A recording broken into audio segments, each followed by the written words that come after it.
Good afternoon. This is Kent with Wooden Shoe Droning, and I'm going to do some tests in kind of windy conditions. It's right now about 15 to 23 miles an hour.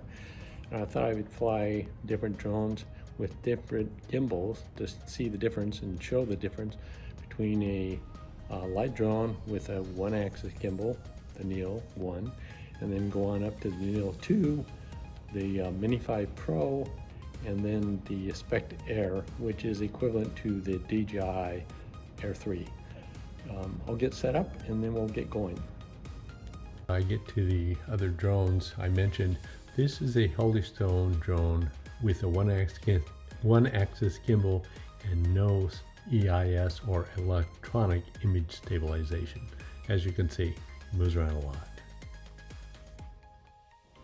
First up is the Neo 1 from DJI, one-axis gimbal, but it does have EIS, so it does a pretty good job. Certainly not great video, but better than the Holystone drone.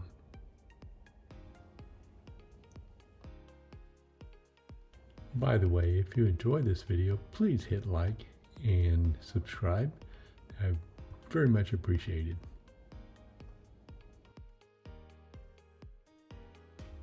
Next up is the DJI Neo 2 with a two-axis gimbal and EIS, so it does a much better job, holds pretty steady, and takes pretty good pictures. It has the same size sensor, half-inch, as the Neo 1, but a better picture. Just had to include a little bit about returning home and precision landing. The Neo 2 does a great job, actually.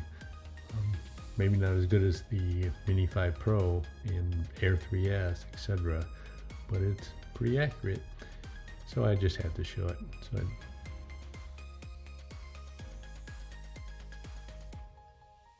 See, the Neo 2 with the two-axis gimbal does a really good job because of the EIS.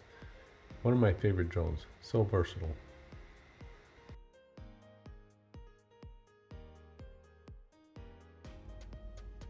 Next up is the Mini 5 Pro from DJI. Great drone.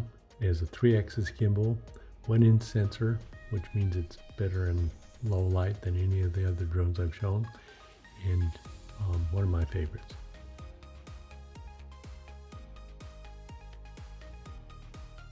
Of course, I had to show the RTH on the Mini 5 Pro. It's so fun. I don't recommend depending on it all the time, but it's sure fun to play with. Anyhow, as usual, it'll come in exactly on the spot.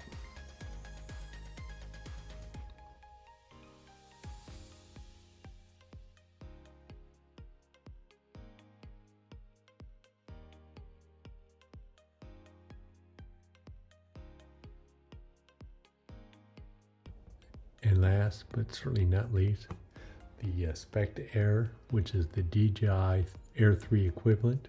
It's a clone. It has a 3-axis gimbal, 2 cameras, 1 telephoto, and very steady in the wind. One of my favorite drones. RTH is very precise, almost as good as the Mini 5 Pro. Great drone. This is Kent back in the office. That was a fun little experiment or testing. It's very apparent that a one-axis gimbal with no EIS is not a good thing. The Neo with one-axis gimbal with EIS did a pretty good job. Now, I wish I could have flown it further, but I didn't dare fly it too far because it doesn't do well in wind, and I didn't want it to blow off somewhere. Here in the US, since we don't have support and cannot easily get a replacement, even though it's not an expensive drone, I didn't want to take the risk. And then obviously the Neo 2 with 2-axis gimbal and EIS did a good job. And I would have flown it further too if the wind hadn't been so high, but it does a pretty good job of stabilizing and looks good. And then of course the other 2 drones, the Mini 5 Pro and the Spect Air ones under 250 grams or right at 250 grams, the Mini 5 Pro, and then the Spec Air is over, it's by 720 grams. They did very well, and I expected them to do very well in the wind. And of course they have a 3-axis gimbal, which if you're gonna be serious about taking drone footage and looking a nice video or a nice picture, 3-axis gimbal is kind of a must-have. But anyhow, that kind of concludes today's video. Thank you for watching. Again, subscribe and like and subscribe, and on to the next video. Thank you and have a great day. God bless.